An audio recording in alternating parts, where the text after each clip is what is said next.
Hi అండి, అందరికీ నమస్తే. Welcome to our channel trendy Sujatha arts.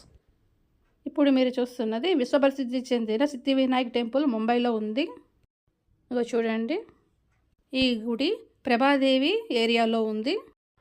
బస్సులో ఇక్కడికి రావాలి అనుకుంటే ఇంటర్ స్టేట్ బస్సు ట్రాన్స్పోర్ట్ ద్వారా ఈ గుడికి చేరుకోవచ్చు. అదే ట్రైన్లో రావాలి అనుకుంటే ఛత్రపతి శివాజీ టర్మినల్ నుంచి ట్యాక్సీ ఆటోల ద్వారా ఈ మందిరానికి చేరుకోవచ్చు. ఈ గుడికి అతి దగ్గర రైల్వే స్టేషన్ అంటే దాదర్ స్టేషన్. ఈ గుడికి ప్రత్యేకమైన పార్కింగ్ ప్లేస్ ఏమీ లేదు. దాదర్ రైల్వే స్టేషన్ నుంచి 15 నిమిషాలు నడకదారి. ఆటోలో అయితే 20 రూపాయలు తీసుకుంటారు. ఈ గుడికి అన్ని ధర్మాల వాళ్ళు వస్తూ ఉంటారు. సినీ రాజకీయ ప్రముఖులు కూడా ఈ గుడికి ఎక్కువగా వస్తూ ఉంటారు. మంగళవారం ఆదివారం రోజుల్లో భక్తులు ఎక్కువగా వస్తారు. 2 కిలోమీటర్స్ వరకు క్యూ లైన్ ఉంటుంది. నేను సాటర్డే వెళ్ళాను. ఈ గుడికి వెళ్ళడానికి 2 గేట్లు ఉంటాయి. దాదర్ పోలీస్ స్టేషన్ పక్కన ఉన్న గేటు నుంచి మేము లోపలికి వెళ్ళాము. గేటు బయట నుంచి కూడా చాలా దుకాణాలు ఉంటాయి. పూలమాలలు, గరిక, కొబ్బరికాయలు అన్నీ ఇక్కడ ఉంటాయి. ఆటో, ట్యాక్సీ, ఓలా, ఊబర్ ద్వారా ఈ గుడికి చేరుకోవచ్చు. చూడండి, ఒకవైపు నుంచి లోపలికి భక్తులు వెళ్తున్నారు, ఇంకోవైపు నుంచి బయటికి వస్తున్నారు. రోజు 40,000 మంది భక్తులు వస్తారని అంచనా. ఈ గుడిని 1801 సంవత్సరంలో లక్ష్మణ్ రీతుభాయ్ పాటిల్ నిర్మించారు.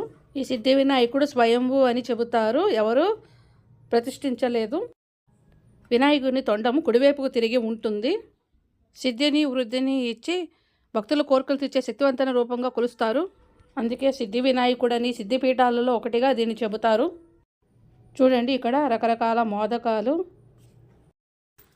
గరిక, పూలమాలలు, మోదకాలు అన్నీ కలిపి ఉన్న బుట్టని ఇక్కడ అమ్ముతున్నారు. రకరకాల రేట్లలో ఉన్నాయి. ఈ బుట్ట 200 రూపాయలకి తీసుకున్నాను. కనిపిస్తుంది కదా పాదరక్షల ర్యాక్. ఇక్కడ పాదరక్షలను పెట్టుకోవచ్చు. లోపలికి కెమెరాలు, హార్డ్ డిస్కులు తీసుకువెళ్ళకూడదు. అవి పెట్టుకోవడానికి ప్రత్యేకమైన లాకర్లు ఇక్కడ ఉన్నాయి. ఇక్కడ లేడీస్ లైన్, జెంట్స్ లైన్ వేరేగా ఉంటుంది. మనం తీసుకుని వెళ్ళిన హ్యాండ్ బ్యాగులు స్కాన్ అవుతాయి. గణపతి బప్ప మోరియా, మంగళమూర్తి మోరియా. ఇరువైపులా సిద్ధి వృద్ధిలతో ఉన్న ఈ వినాయకుడు చతుర్భుజుడు. బుద్ధి, ధనం, ఐశ్వర్యం, మనోకామన పూర్తికి అవి ప్రతీకలుగా చెబుతారు. కుడివైపు మీద చేతిలో కమలం పువ్వు, కుడి చేతి కింద చేతుల్లో మోతీమాల ఉంటాయి. మీదన ఎడం చేతిలో అంకుశము, కింద చేతిలో గిన్నెలోని మోదక లడ్డు ఉంటాయి. వినాయకుడికి ఇరువైపులా ఆయన భార్యలైన సిద్ధి, వృద్ధి ఉంటారు. మీరు చూస్తున్న ఈ షాపులో వినాయకుడి రకరకాల ప్రతిమలు, హోమ్ డెకరేటివ్ ఐటమ్స్, సింధూరాలు, చాలా రకాల ఐటమ్స్ ఇక్కడ ఉన్నాయి. చాలా బాగున్నాయి. చూడండి, డెకరేటివ్ ఐటమ్స్ ఎంత బాగున్నాయో. వీటి క్వాలిటీ బాగుంది. గుడి లోపల ఫోటోగ్రఫీ, వీడియోగ్రఫీకి అనుమతి లేదు. చూడండి లాకర్. ఇక్కడే మనం కెమెరాలు, హార్డ్ డిస్కులు లాంటివి పెట్టుకోవచ్చు.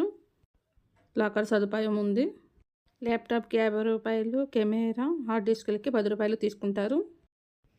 దర్శనం అయిన తర్వాత వాటిని తీసుకోవచ్చు. ఈ షాపు నుంచే బుట్టలో పువ్వులు కొన్నాం. ఇక్కడే పాదరక్షలు పెట్టాము, అవి తీసుకోవాలి.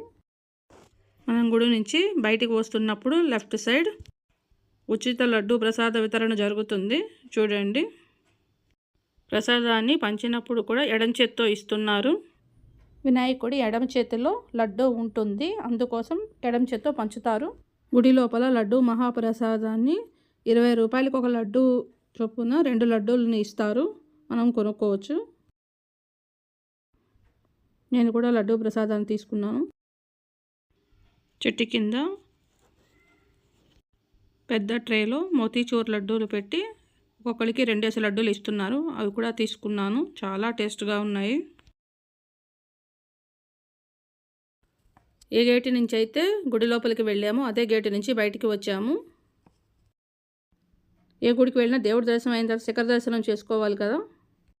శిఖర దర్శనం చేసుకున్నాను. సంతానం లేని వాళ్ళు ఈ సిద్ధి వినాయకుడిని దర్శనం చేసుకుంటే సంతానం కలుగుతుందని నమ్ముతారు.